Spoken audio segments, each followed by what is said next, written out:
जी सब नेता आएंगे और हम सब जो बैठे स्टेज पर सब मिलकर संकल्प किए हुए हैं कि जो हालात देश के हैं, देश हित के अंदर। से बड़ी खबर यही है बिहार में किसकी बाहर, लेकिन महागठबंधन की तरफ से प्रेस कॉन्फ्रेंस में साफ कर दिया गया तेजस्वी यादव महागठबंधन का मुख्यमंत्री का चेहरा होंगे। अशोक गहलोत की तरफ से इसकी सबसे पहले घोषणा की गई। उन्होंने कहा कि एक युवा चेहरा आपके सामने है महागठबंधन की तरफ से प्रतिनिधित्व देने के लिए, और इसीलिए नेतृत्व भी तेजस्वी का, और मुख्यमंत्री के चेहरे के तौर पर तेजस्वी यादव को महागठबंधन के सभी घटक दलों ने स्वीकार किया है। और अब उसी की चर्चा इस वक्त की जाती हुई, बिहार के लोग बदलाव चाहते हैं।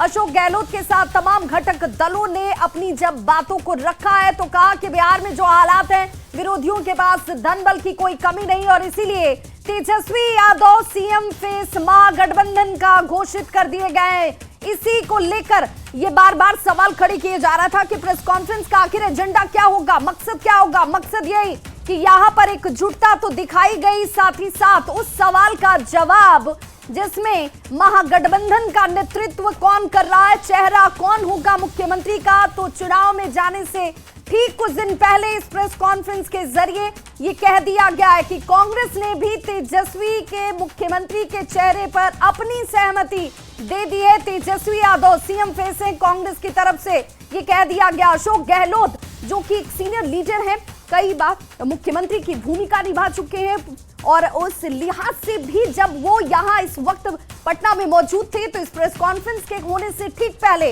बंद कमरे में मुलाकात हुई, और प्रेस कॉन्फ्रेंस में अशोक गहलोत ने कह दिया कि महागठबंधन के सभी दल मुख्यमंत्री के चेहरे के तौर पर तेजस्वी पर अपनी मुहर लगाते हैं। अकल होशियारी से, अपनी मेहनत से बनाई है, गरीबों के मसीहा के रूप में, अपनी कौम के मसीहा के रूप में उभर के आए हैं। ऐसे नौजवान को हमने तय किया है वो उप मुख्यमंत्री होंगे। साथ में इसके साथ में जो आपके यहाँ बहुत सारे समाज भी हैं, सामाजिक इक्वेशन अलग तरह की है, तो जो अन्य सामाजिक वर्गों के लोग हैं उनमें से मुख्यमंत्री और बनाए जाएंगे, उप मुख्यमंत्री और बनाए जाएंगे। यही बात कह के मैं अपनी बात समाप्त करता हूँ। धन्यवाद। धन्यवाद। शुक्रिया अशोक गहलोत साहब। अब मैं आग्रह करूंगा सीएम डेजिग्नेट इसी प्रेस कॉन्फ्रेंस से निकलकर सामने आती हुई कि महागठबंधन की सरकार बनी तो मुख्यमंत्री का चेहरा तेजस्वी यादव होंगे, और उप मुख्यमंत्री के तौर पर दो चेहरों को आप देखेंगे। एक चेहरा तय है मुकेश सहनी का। मुकेश सहनी इसी बात पर अड़े हुए थे कि चाहे सीटों की संख्या जितनी भी हो, लेकिन डिप्टी सीएम यानी कि उप मुख्यमंत्री मैं बनना चाहिए। कॉन्फ्रेंस में आए हुए देश भर के सभी हमारे पत्रकार बंधु, मीडिया के साथी, प्रिंट मीडिया के साथी, इलेक्ट्रॉनिक मीडिया के साथी, जितने पोर्टल मीडिया हैं, यूट्यूबर्स हैं, आप सब लोगों का हम आज के प्रेस कॉन्फ्रेंस में स्वागत करते हैं, अभिनंदन करते हैं। और आज हमारे बीच हमारे अभिभावक, कांग्रेस के वरिष्ठ नेता, राजस्थान प्रदेश के कई बार के मुख्यमंत्री अशोक गहलोत जी, साथ में हमारे मुकेश साहनी जी, दीपांकर जी, ललन चौधरी जी, आईपी गुप्ता जी, अब्दुल बारी सिद्दीकी साहब जी, मंगनी लाल मंडल जी, राम नरेश पांडे जी, राजेश राम जी, कृष्णा लवरू जी, और सभी महागठबंधन के हमारे साथी। सबसे पहले कई बार ये सवाल उठाए जा रहे थे और हमसे ज़्यादा आप ही लोगों को ज़्यादा इंतज़ार था कि महागठबंधन का सीएम का चेहरा कौन होगा। जितना बेताब आप लोग थे उतना हम नहीं थे, जितना इंतज़ार आप लोगों को था उतना हम लोगों को नहीं था। हम महागठबंधन के लोग केवल सरकार बनाने के लिए ही नहीं, मुख्यमंत्री बनने के लिए नहीं, बल्कि हम लोगों को बिहार बनाने का काम करना है, इसलिए हम लोग एकजुट हुए हैं। और हम आदरणीय लालू जी का, राबड़ी देवी जी का,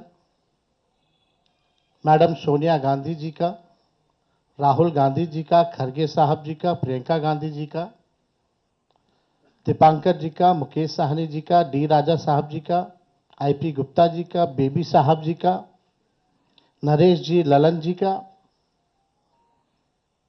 हम दिल से धन्यवाद देते हैं कि सभी महागठबंधन के साथियों ने मुझ पर पुनः भरोसा जताया है।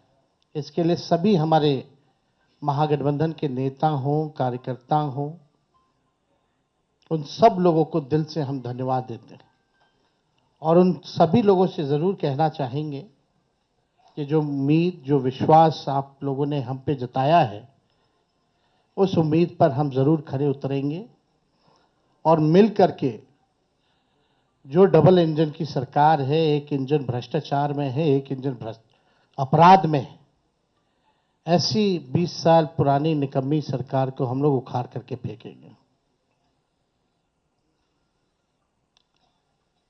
ठीक कहा अशोक गहलोत जी ने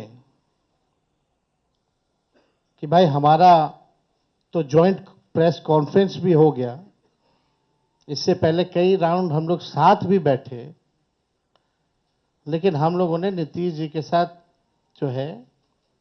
जो अन्याय हो रहा है एनडीए में, एक बार भी कोई भी जॉइंट प्रेस कॉन्फ्रेंस नहीं की गई है और ना ही ऑफिशियली रूप से मुख्यमंत्री का चेहरा घोषित किया गया है।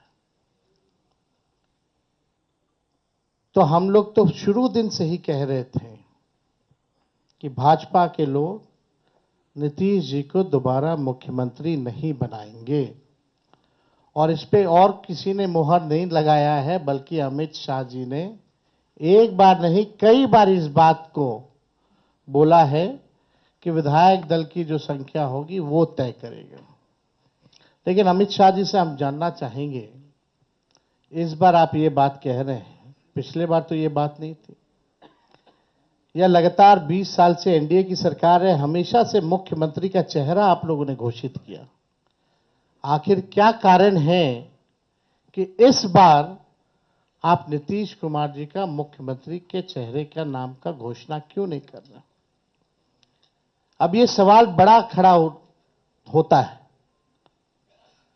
तो हम लोग तो जो कहते थे वही हो रहा है और आप देख लीजिए, जो भी जनता दल यूनाइटेड में जो नेता हैं, नीतीश जी के खराब सेहत का वो चेहरे का इस्तेमाल करके 3-4 नेता जो भाजपा के लिए ही काम कर रहे हैं, जो जनता दल यूनाइटेड को खत्म करने में लगे हैं, अब चुनाव के बाद जनता दल यूनाइटेड को भी ये लोग खत्म कर देंगे, दल नहीं रहे।